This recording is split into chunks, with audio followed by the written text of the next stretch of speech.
convenable. On aurait pu faire largement mieux. Malheureusement, on est rentré dans leur jeu, alors qu'on avait notre propre plan de jeu. Mais sur 3 erreurs, malheureusement, on a payé et le résultat, c'est sans bavure. Mine de rien, il y a eu une bonne première mi-temps, faut l'avouer. Vous avez fait jeu égal avec l'adversaire. Et malheureusement, il y a eu un fait de jeu, c'est qu'il y avait un penalty. On peut dire imaginaire, sifflé généreusement. Comment tu peux avoir le ressenti par rapport à cette faute, on va dire, d'arbitrage? L'erreur est humaine, mais c'est vrai que ça fait mal parce que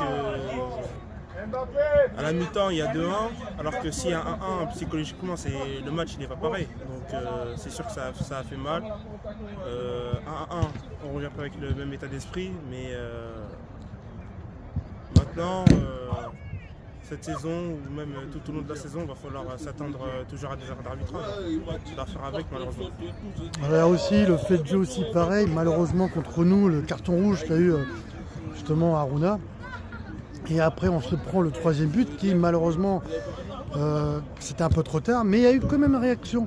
Justement où tu as pu faire ton 2e but, malheureusement à la dernière minute. A eu ton état d'esprit? Avais-tu la chance ou il y avait la capacité de mettre encore par rapport à ce match-là? Au moins égaliser.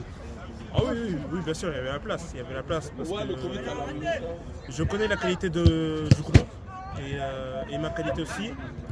Donc c'est sûr qu'il y avait la place, mais malheureusement on a égalisé trop tard, on a réagi un peu trop tard.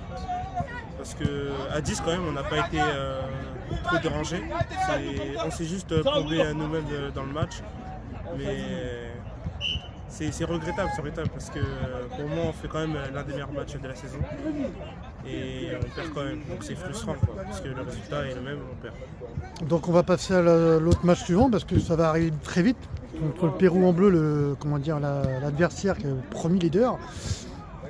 Vous allez jouer justement sur une surface qui est malheureusement n'est pas adaptée à vous parce qu'ils vont jouer sur une pelouse naturelle. On s'imagine que ça va être justement assez gras, avoir justement des passes assez un peu, patate limite. Qu'attends-tu de la réaction de tes coéquipiers? Va falloir vite réagir parce qu'on s'est fixé des objectifs et il va falloir aller là-bas pour gagner. On n'ira pas là-bas pour faire configuration. La pelouse, ça ne sera pas une excuse pour prendre les 3 points. Ça va être difficile parce que ça sera une pelouse naturelle, mais il n'y a pas d'excuse. On va là-bas, c'est pour gagner. Il n'y aura pas d'histoire de configuration, non, il n'y aura pas d'excuse.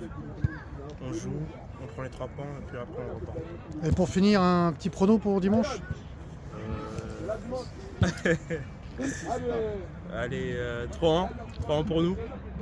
Ah, il y a aussi une question d'un abonné sur Instagram qui me pose justement à choisir entre le Ballon d'Or et la Ligue des Champions. Tu prends quoi? Entre le Ballon d'Or et la Ligue des Champions? Ouais, tu prends quoi?